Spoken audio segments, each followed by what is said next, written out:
Hello. We've all had it happen to us many times from the time we were very young, thinking that there was something we really wanted, but if we asked for it, it would be so outrageous that we wouldn't get it. The young boy who wants to ask his father to let the kid drive the car during the week when he only is allowed to drive it on weekends. The boy who thinks that there's this girl in class that he'd love to ask for a date, but she would consider that outrageous. The college co-ed who wants money from her parents for a plane ticket so she can fly to see her boyfriend 3 states away at another college. So ridiculous. The famous person that we want to meet, and they're right there before us. But oh my gosh, we can't ask. We can't introduce ourselves because that again would be too outrageous.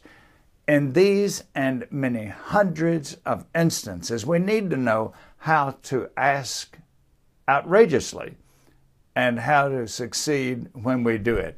And that's why this book by Linda Byers Swindling is a must-have so that we will be more successful in our professional life and in our personal interactions as well. Packed with many bits of good advice, I can only share a few now. One of the best ones to me is the advice that if we are going to ask outrageously, make sure that we show the person that we're asking that it will be to their benefit as well as to ours. Key questions here. Would this request put them in a better position? How will saying yes to me benefit them? What can I do to make sure they feel listened to? How can I show them I respect their opinions? How to show I am willing to adapt and be flexible. So make certain that the other person sees that their interests are being served as well as yours if they grant the request. Another piece of excellent advice is that we should practice asking outrageously in some rather ordinary conditions. For example, the grocery store. She suggests talk to the person at the deli counter. Ask if there are specials you should know about. Ask a store employee to go to the back and find an item. And amazingly, she says, go to yard sales, especially in neighborhoods you're not familiar with, where you won't know the people, and start asking outrageously there for bargains, big bargains, to see if you can get them. Now, what about asking for a raise? This takes not only gumption and nerve, but it takes know-how.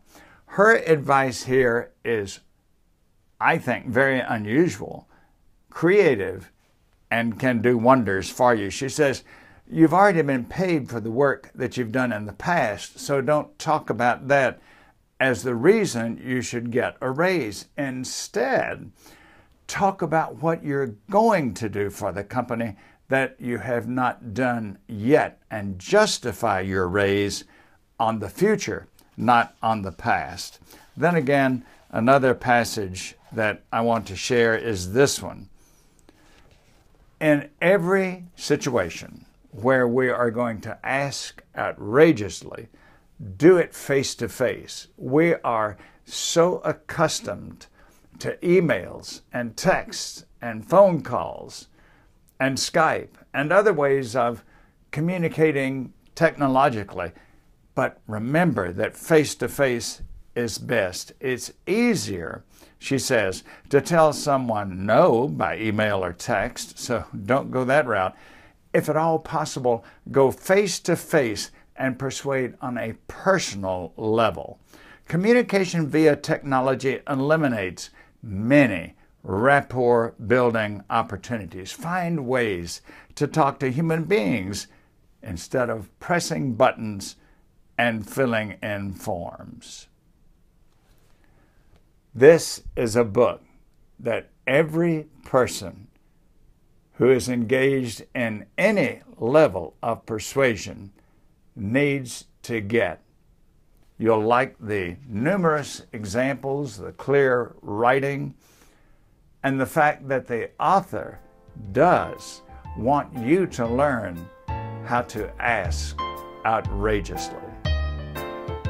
Get this book. You'll be glad that you did.